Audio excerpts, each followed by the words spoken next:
ഈശോ മിശിഹായ്ക്ക് സ്തുതിയായിരിക്കട്ടെ. ഞാൻ മാണിപ്പറമ്പിലച്ചൻ. നമ്മുടെ പ്രിയപ്പെട്ട നെല്ലിശ്ശേരി അച്ഛൻ, എറണാകുളം അങ്കമാലി അതിരൂപതയിലെ നെല്ലിശ്ശേരി അച്ഛൻ നമ്മോട് വിട പറഞ്ഞു.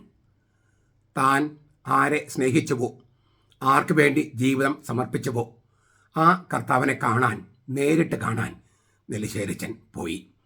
നെല്ലിശ്ശേരി അച്ഛന് അഭിനന്ദനങ്ങൾ. അഭിനന്ദനങ്ങളാണോ പറയേണ്ടത് എന്ന് നിങ്ങളിൽ ചിന്തിക്കും. ഞാൻ അഭിനന്ദനമാണ് പറയുക. അദ്ദേഹം, നെല്ലിശ്ശേരി അച്ഛൻ, പൗലോസ്ലീഹയുടെ വാക്കുകൾ, 2 പ്രാവശ്യം പൗലോസ്ലീഹ എഴുതിയിരിക്കുന്ന വാക്കുകൾ അക്ഷരം പ്രതി ജീവിച്ച ആളാണ്. മരിച്ച് കർത്താവിൻ്റെ കൂടെ ആയിരിക്കാനാണ് എൻ്റെ ഇഷ്ടം. ശരീരത്തിൽ തുടരാനാണ് കർത്താവ് അനുവദിക്കുന്നതെങ്കിൽ അത് നിങ്ങൾക്ക് വേണ്ടിയാണ്, സഭയ്ക്ക് വേണ്ടിയാണ്. മരിച്ച് കർത്താവിനോടൊപ്പം ആയിരിക്കാനാണ് എൻ്റെ ഇഷ്ടം. അത് നെല്ലിശ്ശേരി അച്ഛൻ തുടക്കം മുതലേ ജീവിച്ചിരുന്ന ഒരു മനുഷ്യനാണ്. ആ വചന മനസ്സിൽ ജീവിച്ചിരുന്ന ആളാണ്.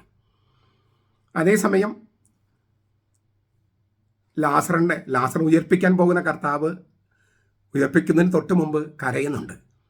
ഉയർപ്പുണ്ടാകും എന്നത് മരണത്തിൻ്റെ വേദനയെ ഇല്ലാതാക്കുന്നില്ല. കർത്താവ് കരഞ്ഞുപോയി. ഇതുപോലെ അച്ഛൻ്റെ വേർപാടിൽ ദുഃഖിക്കുന്ന അനേകരുണ്ട്. വലിയ നഷ്ടമാണ് എന്ന് നമുക്ക് എല്ലാവർക്കും അറിയാം അച്ഛൻ്റെ വേർപാട്. അങ്ങനെ ദുഃഖിക്കുന്ന എല്ലാവരോടും ചേർന്ന് ഞാൻ അനുശോചനം അറിയിക്കുകയാണ്. നമ്മൾ കത്തോലിക്കർ ആത്മാവിൻ്റെ ഉയർപ്പിലല്ല, ആളുടെ ഉയർപ്പിലാണ് വിശ്വസിക്കുന്നത്. അച്ഛൻ്റെ ആത്മാവിന് നിത്യശാന്തി ഉണ്ടാകട്ടെ എന്ന് പറയുമ്പോൾ അവിടെ ആത്മാവ് എന്നതുകൊണ്ട് നമ്മൾ ഉദ്ദേശിക്കുന്നത് ഗ്രീക്കുകാരോ ഹിന്ദുക്കളോ പറയുന്നത് പോലെയല്ല. ആത്മാവ് എന്ന് പറഞ്ഞാൽ ആള് എന്നാണ്.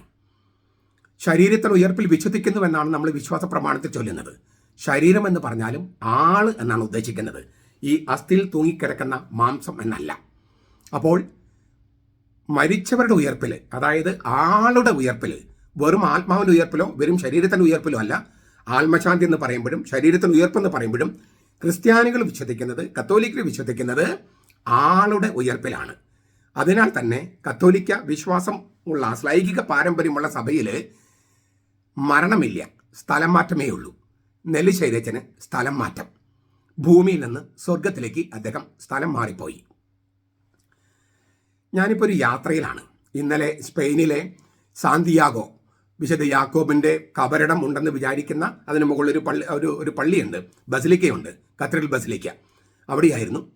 ഇപ്പം ഞാൻ പോർച്ചുഗലിലാണ്. ഫാത്തിമയിലേക്ക് പോകുന്ന വഴിയിലാണ്. എൻ്റെ കൂടെ 10-35 പേരുണ്ട്. അവരോട് പള്ളിയിൽ പ്രാർത്ഥിക്കാൻ പറഞ്ഞിട്ടാണ് ഞാനിവിടെ വന്ന് ഈ വീഡിയോ ചെയ്യുന്നത്. അപ്പോൾ എൻ്റെ ഒരു പ്രോഗ്രാം, ഒരു 1.5 മണിക്കൂർ പ്രോഗ്രാം മാറ്റി വെച്ചിട്ട് ഞാൻ ഈ വീഡിയോ ചെയ്യാണ്. കാരണം അത്രമാത്രം നെല്ലിശ്ശേരി അച്ഛനോട് എനിക്ക് സ്നേഹമുണ്ട്. സഭയുടെ കൂടെ നിൽക്കുന്നതിൻ്റെ പേരിലുള്ള സ്നേഹം. വ്യക്തിപരമായിട്ട് ഞാൻ 2 പ്രാവശ്യം അദ്ദേഹത്തെ കണ്ടിട്ടുള്ളൂ, ഈ കഴിഞ്ഞ നവംബറിൽ ഞാൻ നാട്ടിൽ വന്നപ്പോൾ. പക്ഷേ സഭയുടെ കൂടെ നിൽക്കുന്നു, ആ നിലപാട്, ആ കാരണം കൊണ്ട് നെല്ലിശ്ശേരി അച്ഛനോട് എനിക്ക് അങ്ങേയറ്റത്തെ ബഹുമാനവും ആദരവും സ്നേഹവുമുണ്ട്. നിലപാട് എന്ന് പറയുമ്പോൾ ഈ നിലപാടുകളുടെ രാജാവ് എന്ന് ചിലരെ കുറിച്ചൊക്കെ പറയുന്നത് കേൾക്കാം.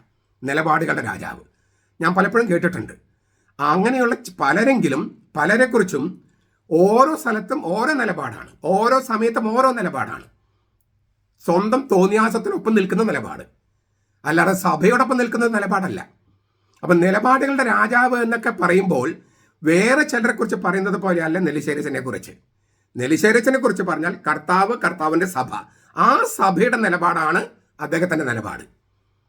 തോന്നിയാസം കാണിച്ചിട്ട് നിലപാടുകളുടെ രാജാവ്, എൻ്റെ തോന്നിയാസമാണ് എൻ്റെ നിലപാട് എന്ന് പറഞ്ഞു നടക്കുന്ന ചില അച്ഛന്മാരുണ്ട്. അവർക്ക് ചില സ്ഥാനമാനങ്ങളും കിട്ടിയിട്ടുണ്ട് ഈ അടുത്തൊക്കെ. അവരൊക്കെ നിലപാടുകളുടെ രാജാവ് എന്ന് വിളിക്കുമ്പോൾ എനിക്ക് അറപ്പ് തോന്നിയിട്ടുണ്ട് നിലപാടെന്ന വാക്കിനോടും രാജാവെന്ന വാക്കിനോടും. കാരണം ഓരോ സമയത്തും ഓരോ നിലപാട്, ഓരോ സ്ഥലത്തും ഓരോ നിലപാട്. കന്യാസ്ത്രീമഠത്തിൽ ചെല്ലുമ്പോൾ ഒരു നിലപാട്, ഇടവക ചെല്ലുമ്പോൾ വേറെ നിലപാട്, അരമന ചെല്ലുമ്പോൾ വേറെ നിലപാട്, പിന്നെ ചില സ്ഥാനമാനങ്ങൾ കിട്ടുമ്പോൾ മറ്റൊരു നിലപാട്. അങ്ങനെ ഒരു നിലപാടുകളുടെ രാജാവല്ല, നിലപാടുകളുടെ മനുഷ്യനല്ല നെല്ലിശ്ശേരി അച്ഛൻ. നെല്ലിശ്ശേരി അച്ഛൻ്റെ നിലപാടെന്ന് പറയുന്നത് കർത്താവിൻ്റെ ശിഷ്യനായ തോമാസ് ലീഗ സ്ഥാപിച്ച സഭ, പൗരിച്ച സുറിയാനി സഭ, ആ സഭയുടെ നിലപാടാണ് നെല്ലിശ്ശേരി അച്ഛൻ്റെ നിലപാട്. അങ്ങനെയുള്ള ആ നിലപാടുകൾ ഉള്ളത് കൊണ്ടാണ് അദ്ദേഹത്തിൻ്റെ വേർപാട് നമുക്ക് ഇത്ര വലിയ നഷ്ടമായി തോന്നുന്നത്. പ്രത്യേകിച്ചും നമ്മൾ നിരീക്ഷിക്കാത്ത സമയത്ത് അദ്ദേഹം മരിച്ചു പോവുകയാണ്. ഞാൻ കഴിഞ്ഞ ദിവസം നെല്ലിശ്ശേരി അച്ഛനെ വിളിച്ചിരുന്നു. ജൂലൈ 3 നമ്മുടെ മണ്ണൂരം പറമ്പലച്ചൻ്റെ പുസ്തകത്തിൻ്റെ റിലീസിംഗ് ഉണ്ട്. അതായത് ഈ നമ്മൾ ഉപയോഗിക്കുന്ന 3 തക്സയും തയ്യാറാക്കിയത് തലശ്ശേരി രൂപത്തിലെ മണ്ണൂരം പറമ്പിലച്ചനാണ്. അദ്ദായിമാർ സ്ലീഹന്മാരുടെ തക്സയും നമ്മളിപ്പോൾ ഉപയോഗിക്കുന്ന കുർബാന തക്സ, നെസ്റ്റോറിസിന്റെ കുർബാനയും തീതോറിന്റെ കുർബാനയും തയ്യാറാക്കിയത് മണ്ണൂരം പറമ്പിലച്ചനാണ്. അച്ഛൻ തന്നെ കുർബാനയുടെ അതിൻ്റെ ചരിത്രം, അതിൻ്റെ ഉറവിടങ്ങൾ, അതിൻ്റെ ഓരോ പ്രാർത്ഥനകൾ, അതിലത്തെ ആചാരങ്ങൾ, അനുഷ്ഠാനങ്ങൾ എല്ലാം വിശദമായിട്ട് ചരിത്രമായിട്ടും മറ്റ് സഭകൾ കുർബാനയുമായിട്ട് എല്ലാം താരതമ്യം ചെയ്ത് പുസ്തകങ്ങൾ ഇറക്കിയിട്ടുണ്ട്. അതിൻ്റെ റിലീസിംഗ് ആണ് ഈ ജൂലൈ 3-ാം തീയതി. അതിലൊരു പുസ്തകം, 1ാമത്തെ വോള്യം പരിചയപ്പെടുത്താനായിട്ട് നെല്ലിശ്ശേരിച്ചനാണ് തയ്യാറായിരുന്നത്.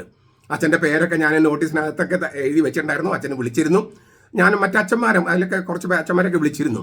അപ്പോൾ അച്ഛൻ അതെല്ലാം പുസ്തകം, അതിൻ്റെ മാറ്റർ, PDF മാറ്റർ എനിക്ക് അയച്ചു തരണം, ഞാനത് പ്രസൻറ്റ് ചെയ്യാമെന്നൊക്കെ നെല്ലിശ്ശേരിച്ചൻ സമ്മതിച്ചതാണ്.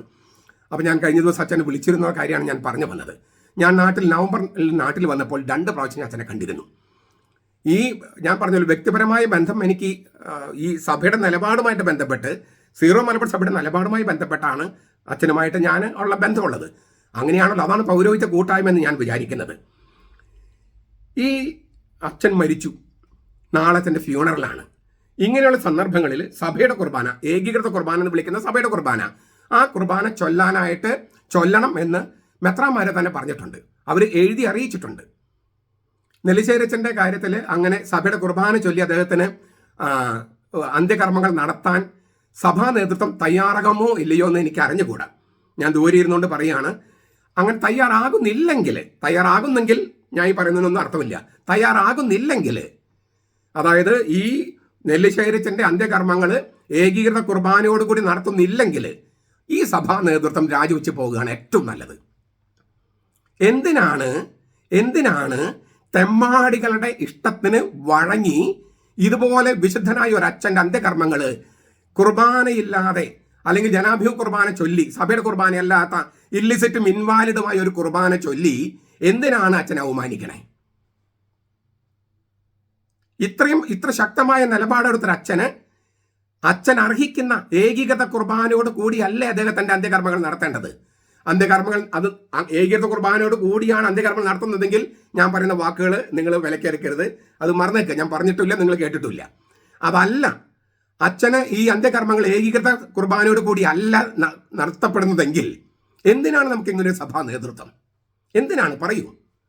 എന്തിനാണ് അവരിങ്ങനെ എഴുതി വെച്ചിരിക്കുന്നത് ഇങ്ങനെ സന്ദർഭങ്ങളിൽ ഏകീകൃത കുർബാന വേണമെന്ന്? പട്ടാളത്തെ വിളിച്ചാണെങ്കിലും പോലീസിനെ വിളിച്ചാണെങ്കിലും ആ കുർബാന ചൊല്ലണ്ടേ? അതല്ലേ നേതൃത്വം എന്ന് പറയുന്നത്? ഈ ഇപ്പോഴത്തെ സഭാ നേതൃത്വം നിലപാടും ഒരു നിലപാടാണ്. വളഞ്ഞ് ഒടിഞ്ഞ് കൊടുക്കുന്ന, തെമ്മാടികൾ മുമ്പിൽ പേടിച്ചോടുന്ന, നിലപാടില്ലാത്തവരുടെ, നട്ടലില്ലാത്തവരുടെ നിലപാട്. ആ നിലപാട് കൊള്ളില്ല. ദൈവത്തിന് മുമ്പിലും മനുഷ്യരുടെ മുമ്പിലും സഭയുടെ മുമ്പിലും കൊള്ളില്ലെന്ന് മാത്രമല്ല, പാപകരമാണത്. ഏത് മെത്രാപോലിത്ത ചെയ്താലും അത് പാപമാണ്. അവരെഴുതിയ സംഗതികൾ നടപ്പാക്കാൻ പറ്റാതെ പേടിച്ചോടുന്നത് ആത്മധൈര്യം എന്ന് പറഞ്ഞ പരിശുദ്ധാത്മാവിന്റെ ഒരു വരദാനമാണ്. ആ വരദാനമില്ലാത്തവർ ആ സ്ഥാനങ്ങളിൽ ഇരിക്കാൻ പാടില്ല. നെല്ലിശ്ശേരിച്ചൻ ഇതുപോലെ വളഞ്ഞ് ഓടിഞ്ഞു കൊടുക്കുന്ന ഒരു മനുഷ്യനല്ല. തെമ്മാടികൾ മുമ്പിൽ ഓടിപ്പോകുന്ന മനുഷ്യനല്ല. ആ മനുഷ്യൻ അർഹിക്കുന്ന ആദരവോട് കൂടിയ, ബഹുമാനത്തോടു കൂടിയ ഒരു ഫ്യൂണറൽ കിട്ടണമെങ്കിൽ ഏകീകൃത കുർബാന ചൊല്ലി തന്നെ കൊടുക്കേണ്ടതാണ്. സഭാ നേതൃത്വം അതിന് പട്ടാളത്തെ വിളിക്കണം, അത്ര തന്നെ. തെമ്മാടികൾ മുമ്പിൽ വളഞ്ഞു കൊടുക്കുകയാണ് വേണ്ടത്.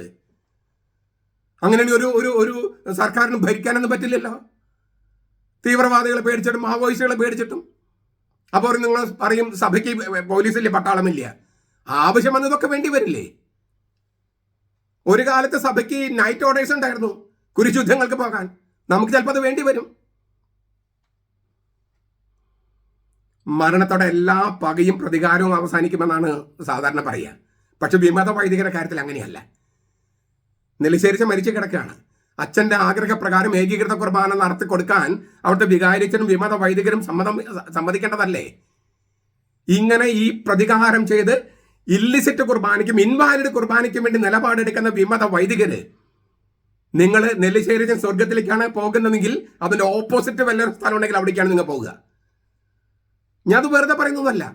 അത് മരിച്ചിട്ടല്ല അപ്പം ഞങ്ങൾ തീരുമാനിക്കാമെന്ന് നിങ്ങൾ വിചാരിക്കുന്നുണ്ടാകും. ദൈവഭയമില്ലാത്ത നിങ്ങൾക്ക് വേണ്ടിയാണ് കർത്താവ് സ്വർഗത്തിന് വിപരീതമായ സ്ഥലം ഉണ്ടാക്കി വെച്ചിരിക്കുന്നത്. വി.ഡി. സതീശൻ മുഖ്യമന്ത്രിയായി നിന്ന് സത്യപ്രതിജ്ഞ ചെയ്തു, അധികാരമേറ്റു. അദ്ദേഹത്തിന്റെ ക്ലാസ്മേറ്റ് ആണെന്ന് പറഞ്ഞിട്ട് ഒരു മുന്നേറ്റക്കാരൻ കുറയ്ക്കുന്നുണ്ടായിരുന്നു. സതീശനെ പോലെ നിലപാടുള്ളൊരു നേതൃത്വം സീറോ മലബാർ സഭയ്ക്ക് ഉണ്ടായിരുന്നെങ്കിൽ ആ മുന്നേറ്റക്കാരൻ കുറയ്ക്കാനുണ്ടാകുമായിരുന്നില്ല, കത്തോലിക്ക സഭയിൽ ഉണ്ടാകുമായിരുന്നില്ല, സീറോ മലബാർ സഭയിൽ ഉണ്ടാകുമായിരുന്നില്ല. ദൗർഭാഗ്യം എന്ന് പറയട്ടെ, കർത്താവ് നമ്മൾ ശിക്ഷിക്കുകയാണ്. സതീശനെ പോലെ നിലപാടുള്ള ഒരു നേതൃത്വം സീറോ മലബാർ സഭയ്ക്ക് ഇല്ലാതെ പോയി. അങ്ങനെ ആയിരുന്നെങ്കിൽ ഈ ക്ലാസ്മേറ്റ് കുറയ്ക്കാൻ പോലും പറ്റുമായിരുന്നില്ല. കുറയ്ക്കാൻ പോയിട്ട് അദ്ദേഹം കത്തോലിക്ക സഭയിൽ ഉണ്ടാകുമായിരുന്നില്ല. ഇവിടെയാണ് നെല്ലിശ്ശേരിച്ചൻ്റെ നിലപാടുകൾക്ക് പ്രസക്തിയേറുന്നത്. മരണം വരെയും അവസാന ശ്വാസം വരെയും സഭയോടൊപ്പം, സഭയ്ക്ക് വേണ്ടി, സഭയുടെ കുർബാനയ്ക്ക് വേണ്ടി. അങ്ങനെയുള്ളവരെയാണ് രക്തസാക്ഷികൾ എന്ന് പറയുന്നത്. ജീവിക്കുന്ന രക്തസാക്ഷിയാണ് നെല്ലിശ്ശേരിച്ചൻ. എല്ലാ സത്യവിശ്വാസികളും സഭയുടെ കൂടെയുള്ള, സീറോ മലബാർ സഭയുടെ കൂടെയുള്ള, കത്തോലിക്ക സഭയുടെ കൂടെയുള്ള മനുഷ്യരായിട്ടുള്ള മനുഷ്യരുണ്ടെങ്കിൽ നിലപാടുകൾ, അതായത് സഭയുടെ നിലപാടുകളോട്, കർത്താവിൻ്റെ നിലപാടുകളോട് യോജിപ്പുള്ളവരുണ്ടെങ്കിൽ എല്ലാവരും നെല്ലിശ്ശേരിച്ചൻ്റെ അന്ത്യകർമ്മത്തിൽ പങ്കെടുത്ത് തങ്ങൾ കർത്താവിൻ്റെ കൂടെയാണെന്നും കർത്താവിൻ്റെ കൂടെ നെല്ലിശ്ശേരിച്ചൻ്റെ കൂടെയാണെന്നും തെളിയിക്കേണ്ട സന്ദർഭമാണിത്. അങ്ങനെ ചെയ്യണമെന്ന് ഞാൻ ആഹ്വാനം ചെയ്യുകയാണ്. ഒരിക്കൽ കൂടി നെല്ലിശ്ശേരിച്ചന് അഭിനന്ദനങ്ങളും അദ്ദേഹത്തിന് വേർപാട് ദുഃഖിക്കുന്ന എല്ലാവർക്കും അനുശോചനങ്ങളും. നമ്മുടെ കർത്താവ് ഈശോ മിശിഹായുടെ കൃപയും പിതാവായ ദൈവത്തിൻ്റെ സ്നേഹവും പരിശുദ്ധാത്മാവിൻ്റെ സഹവാസവും നാം എല്ലാവരോടും കൂടി ഉണ്ടായിരിക്കട്ടെ, ഇപ്പോഴും എപ്പോഴും എന്നേക്കും. ആമേൻ.